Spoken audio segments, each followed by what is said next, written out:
Y si la razón por la que las afirmaciones más desesperadas no funcionan no tuviera nada que ver con la fe, si fuera un error fundamental en el lenguaje que usamos. Es que esa es la clave. Existe esta idea muy popular, ¿no? Que para manifestar algo solo hace falta repetir una frase positiva. Soy abundante, soy exitoso, pero miles de personas lo intentan todos los días y terminan, pues, sintiéndose peor. Más frustradas. Claro, como si le gritaran a una pared. Es que es una batalla perdida desde el inicio. Hoy vamos a analizar a fondo una idea fascinante de una maestra metafísica de principios del siglo XX, Florence Scovel Shinn. Ajá. Ella identificó el problema con una claridad brutal.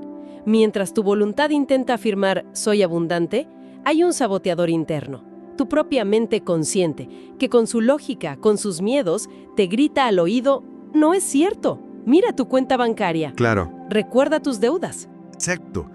Y ese saboteador casi siempre gana porque tiene las pruebas del mundo físico. Exacto, es un sabotaje interno. Y lo que vamos a desentrañar hoy es la solución que propuso Shinn, que no es luchar contra ese guardián, sino burlarlo. Usar una palabra secreta, una palabra ancla, que actúa como una llave maestra. Una que la mente lógica simplemente no sabe cómo atacar. Justo eso. Y lo vamos a hacer siguiendo la historia real de un hombre, Arthur, que estaba literalmente a 24 horas de ser desalojado. Y cómo el uso de esta simple palabra activó una solución que desafiaba toda lógica. Lo fascinante aquí es el diagnóstico del problema, la dualidad del lenguaje. Para cada palabra positiva que intentamos afirmar, nuestra mente conoce su opuesto directo y lo presenta como evidencia. Dices rico y piensas en pobreza. Dices sano y recuerdas la última vez que te enfermaste. Es una batalla de voluntades que nos deja agotados. Sí. Scovel Shinn llamaba esto el razonamiento carnal, o sea, la mente que opera exclusivamente con la evidencia de los 5 sentidos. Y un milagro, por definición, es un efecto cuya causa no se ve en este plano. La historia de Arthur es una clase magistral sobre cómo provocar uno. Bueno, entremos de lleno.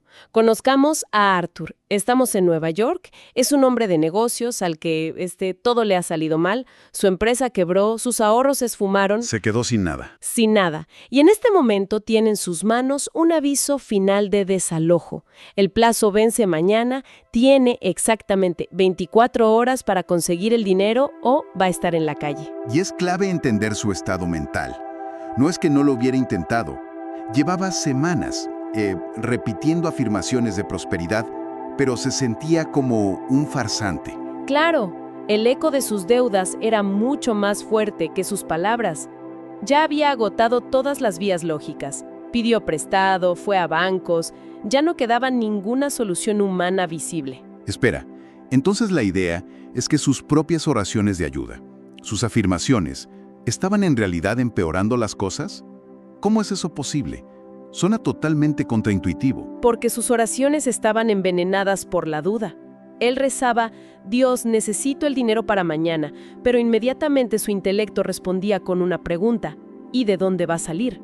Es imposible. Ah, claro, esa contradicción interna, ese deseo cancelado por la duda, envía una señal vibratoria totalmente confusa al universo, si queremos usar esa terminología. O, viéndolo desde la psicología, crea una disonancia cognitiva tan fuerte que genera más ansiedad, no fe. Es como pisar el acelerador y el freno al mismo tiempo. Exactamente. El coche no va a ningún lado, solo quema energía. Entiendo. Su propia lógica era su peor enemigo. Entonces, desesperado, usa sus últimas monedas para ir a ver a Florence Scovel Shinn. Y me imagino que esperaba, no sé, palabras de consuelo, pero no fue eso lo que recibió, ¿verdad? Para nada. Florence no le dio consuelo, le dio un diagnóstico. Le dijo, palabras más, palabras menos. Tu problema no es la falta de dinero. Tu problema es que hay una guerra civil en tu conciencia. ¡Wow! ¡Qué frase tan potente! Tu creencia arraigada en la carencia está aniquilando tu deseo de abundancia cada vez que lo expresas. El universo no responde a súplicas desesperadas, responde al estado de la conciencia. Una guerra civil en la conciencia. O sea que el primer paso era detener esa lucha interna. Y aquí es donde Florence le revela una de sus enseñanzas clave, la ley de la no resistencia. Exactamente. Le explica que cualquier cosa contra la que luchamos mentalmente, la fortalecemos.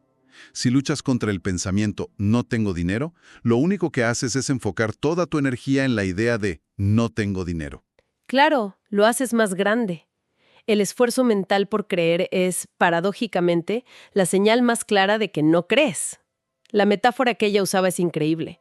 Es como plantar una semilla y desenterrarla cada 5 minutos para ver si ya está creciendo. Solo interrumpes el proceso. Exacto, lo único que logras es interrumpir el proceso. O sea que, entre más te esfuerzas por creer, más le gritas a tu cerebro que en realidad no crees. Es una trampa. Entonces, Arthur está en un callejón sin salida, atrapado por su propia lógica. ¿Cómo lo saca Florence de ahí? Ahí viene la genialidad de su método. Para eludir la resistencia del intelecto se necesita una palabra que la mente no pueda analizar, ni debatir, ni negar. Una palabra que no describa el proceso, sino que declare el resultado final, la condición ya cumplida. Sin dar detalles de su forma. ¿Sin detalles? ¿Y esa palabra es? La palabra que Florence le reveló fue inexpugnable. Inexpugnable. Suena fuerte, ¿no? Casi como un término militar. Pero, ¿qué tiene de especial? ¿Por qué no una palabra como abundante, seguro o provisto?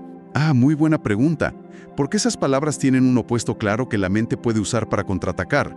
El opuesto de abundante es escaso. Claro. De una victoria espiritual absoluta, innegociable. Es tan abstracta y definitiva que la mente lógica no tiene un argumento en contra. No lo tiene. No puede decir, no, tu suministro sí puede ser conquistado. No tiene sentido. La palabra, digamos, cortocircuita al crítico interno. Es brillante. No le das a tu mente munición para atacarte. Pero Florence no solo le dio la palabra, le dio un protocolo muy específico, casi un ritual. Sí, y cada paso es psicológicamente muy potente. Primero, le dijo que regresara a su apartamento, el epicentro de su estrés y su miedo. No le dijo que se fuera a un lugar tranquilo. Tenía que enfrentar el problema desde su centro. Le instruyó que escribiera la palabra inexpugnable en mayúsculas en una hoja de papel y la pusiera en un lugar visible. Y tercero, y esta es la parte crucial, cada vez que un pensamiento de miedo o duda apareciera, ¿cómo voy a pagar? ¿Qué voy a hacer mañana? No debía combatirlo, no debía discutir con él. No, simplemente debía decir con calma, mi mundo y todos mis asuntos son inexpugnables. Y la cuarta regla, que a mí me parece la más difícil de todas, Actuar con normalidad. actuar con normalidad. Preparar la cena, leer un libro como si la victoria ya estuviera completamente asegurada. ¡Uf, qué difícil! Ese último paso es fundamental. Es lo que se conoce como actuar como si. Es la demostración física de la fe. El viaje de regreso de Arthur a su casa ya fue diferente. No tenía un plan, pero tenía una palabra. Tenía una palabra, y al llegar, hizo algo increíblemente simbólico. Tomó el papel con la palabra inexpugnable y lo colocó justo al lado del aviso de desalojo. Vaya. Era un decreto del reino espiritual puesto cara a cara con la sentencia del mundo material. Me imagino la noche que pasó. Seguramente su mente lógica no se rindió tan fácil. Claro que no. Durante la noche, la mente lógica lanzó su asalto más feroz. Esto es ridículo. ¿Cómo puede una palabra pagar el alquiler? Mañana serás un vagabundo. Claro, los peores escenarios. Todos. Pero Arthur, en lugar de entrar en pánico como las noches anteriores, aplicó la técnica. Cada vez que venía un pensamiento, simplemente repetía, quizás en voz baja, quizás solo en su mente. Mi suministro es inexpugnable. Mi hogar es inexpugnable. ¿Y qué pasó? ¿Tuvo una revelación celestial o algo así? No, la respuesta fue mucho más sutil y profunda. El torbellino de pensamientos ansiosos no desapareció de golpe, pero perdió su poder. Perdió su carga emocional. Ajá. Era como si la palabra creara un escudo invisible que desviaba los ataques. Desde una perspectiva psicológica, lo que Florence le dio fue una herramienta de parada de pensamiento, Ajá. con un interruptor de patrón. Un interruptor. La palabra es tan ajena al contexto del problema que el cerebro se detiene por un instante, y ese instante es suficiente para romper el ciclo de pánico. Y ese es el verdadero primer milagro, ¿no? No la aparición del dinero, sino el cambio interno, la paz. Ese es el milagro interior que siempre precede al exterior. La ansiedad se disolvió y fue reemplazada por una profunda y extraña paz. La paz de quien ha entregado por completo el problema a un poder superior. Llámesele Dios, universo o subconsciente profundo. Sí. Por primera vez en meses, Arthur durmió profundamente. Se había quitado de en medio permitiendo que la solución se manifestara. La energía que antes gastaba en preocupación, ahora estaba libre. Llega la mañana siguiente, el día del desalojo. Arthur se despierta, pero en lugar de la histeria que uno esperaría, está en calma. Pasa la mañana y, a media mañana, alguien toca la puerta. Y claro, él piensa. Listo, es el propietario, llegó la hora. Pero no es él. No es él. En la puerta hay un hombre de aspecto próspero, bien vestido. Se presenta como un artista y le explica algo muy peculiar. Le dice que él vivió en ese mismo apartamento durante su juventud, No puede ser. cuando era un artista sin dinero, y que guarda recuerdos muy especiales de ese lugar, que fue donde su carrera despegó. Qué historia tan específica. Y supongo que no estaba ahí solo para recordar viejos tiempos. Para nada. El artista le hace la propuesta más inesperada. Le cuenta que ahora vive fuera de la ciudad, pero que le encantaría tener ese apartamento como un pequeño estudio, un pied-à-terre, para cuando viene a Nueva York. Increíble. Y le pregunta a Arthur si estaría dispuesto a cederle su contrato de alquiler. Y entonces dice la frase clave: por supuesto, estoy dispuesto a compensarle generosamente por las molestias. Ok, aquí es donde a mucha gente le costaría trabajo creer. ¿Fue una coincidencia increíble o algo más?